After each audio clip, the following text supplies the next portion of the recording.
Mesdames, Messieurs, bonjour et merci de nous regarder de partout où vous êtes.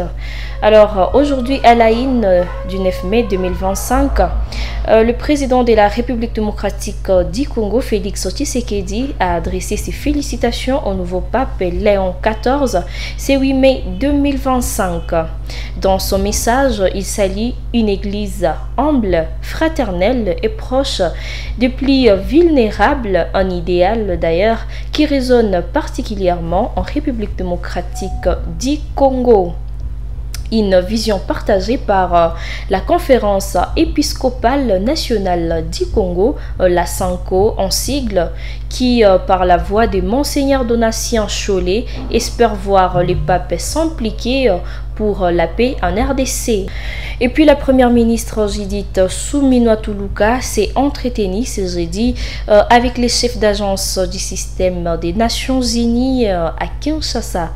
Au centre des discussions, le développement du pays malgré la crise sécuritaire à l'Est, la nécessité d'investir dans les infrastructures et l'agriculture, ainsi que l'enjeu de mieux structurer le financement pour une efficacité accrue.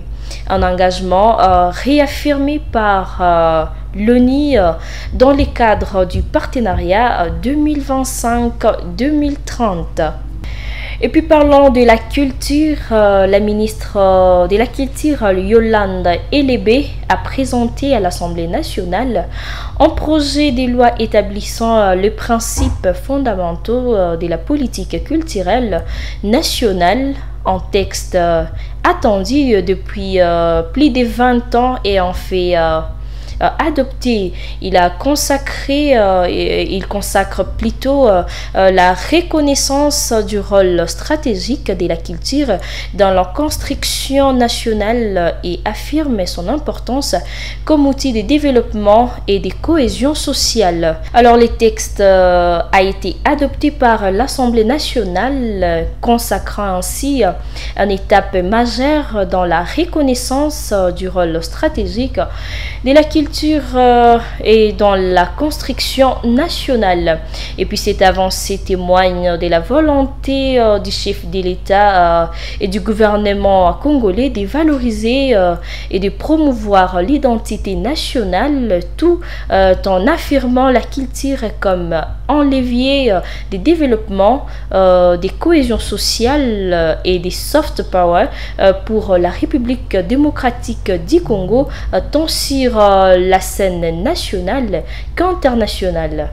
Et puis parlons de la sécurité sociale pour militaires et policiers, une avancée historique en République démocratique du Congo, ce 8 mai 2025, après un long processus de concertation entre les gouvernements et les experts des forces de défense et sécurité, les militaires et les policiers sont désormais intégrés dans les régimes de sécurité sociale gérés par la CNSSAP. Cette réforme officialisée lors d'une cérémonie au camp Kokolo consacre la protection sociale de ces corps avec une couverture intégrale en cas d'invalidité et de décès, ainsi qu'un régime des pensions à la fin des carrières. Alors, 3 membres du gouvernement ont co-présidé l'événement, notamment Jacques Chabani, ministre de l'Intérieur, Guy Mwadiamvita de la Défense et Jean-Pierre de la fonction publique devant en parterre d'autorités militaires et policières. Alors, ce basculement marque une reconnaissance institutionnelle des sacrifices consentis par les forces de l'ordre pour la sécurité du pays. Les responsables gouvernementaux ont salué cette avancée, les qualifiant de réparation d'une injustice sociale et d'actes symboliques majeurs pour les forces armées de la police nationale congolaise. D'ailleurs, cette réforme alignée sur la vision du chef de l'État, Félix Tshisekedi, garantit désormais une protection sociale stable et digne pour ce qui assure bien évidemment la sécurité de la République. Ensuite, l'Assemblée nationale a adopté 3 ordonnances, lois et un projet de loi stratégique présenté par le ministre des Finances, Doudou Fouamba Likoundé, Libotaï, ce jeudi 8 mai 2025. Les accords concernent des financements pour le développement des infrastructures hydrauliques en partenariat avec la République centrafricaine et un prêt de 469 millions de dollars américains pour vérifier les dettes du secteur pétrolier.